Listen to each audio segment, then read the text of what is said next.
Sabi dyan, she wrapped him in clothes and placed him in a manger. All the place. Bakit manger? Another name kasi sa manger is parang labangan.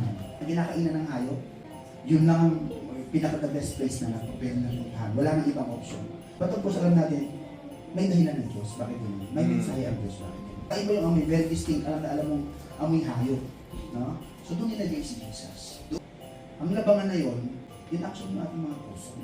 Kaya dapat, para maging ganap ang Pasko sa atin, ang puso natin naging labangan na. Kaya ang tanong ngayong umaga, naging manger na ba ang puso mo?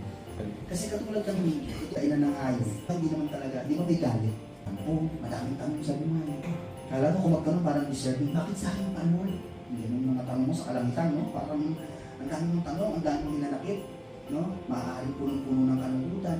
Manger na manger talaga. Hindi mabango, madumi, pero doon pinili ng Diyos. Doon sa puso natin. Kaya, ang Pasko ay yung pagdating ng Panginoon at pagpasok na sa puso ng bawat isa. Kaya dapat maliwanag sa ating lahat. Nangyari na sa atin ng Luke chapter 2 verse 7. Naging manger na tayo.